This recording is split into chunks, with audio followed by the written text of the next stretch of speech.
కళ్యాణ్ పైన రాజకీయంగా మీ అభిప్రాయం? పవన్ కళ్యాణ్ వచ్చేసి ఫస్ట్ చెప్పింది ఒకటి, ఇప్పుడు చెప్పేది ఒకటి. అంతే. ఫస్ట్ బాగానే పవన్ కళ్యాణ్ అంటే మా కూడా ఇష్టమే. ఓకే.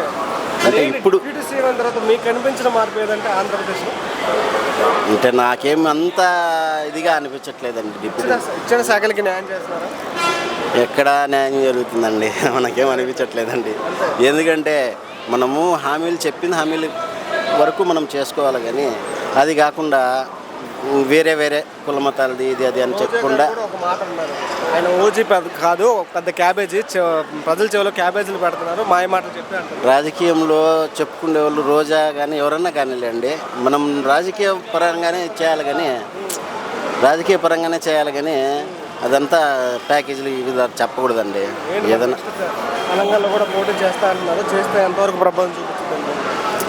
వాళ్ళ బలాన్ని బట్టి ఉంటుందండి.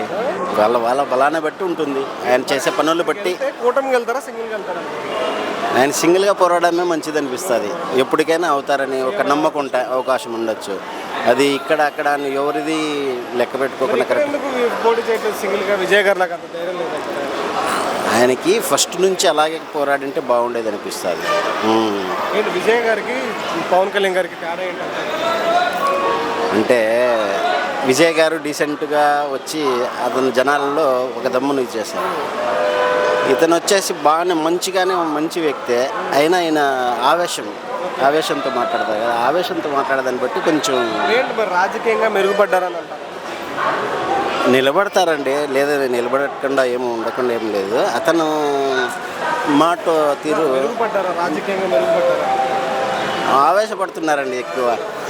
ఏంటి మొన్న వరంగల్లో ఆయన అభిమాని ఒక చిన్న నిరంజన్ కుమార్ అని హెల్త్ ఇష్యూతో బాధపడుతుంటే ఆయన్ని మంచి పనులు చేస్తున్నారండి. మంచి పనులు చేస్తూ ఎవరైనా కానీ దాన్ని ఏం చేయాలంటే మంచి పనులు చేస్తున్నా సరే ప్రజలకు ఎందుకు ఆయనకి ఆవేశం ఎక్కువ అండి.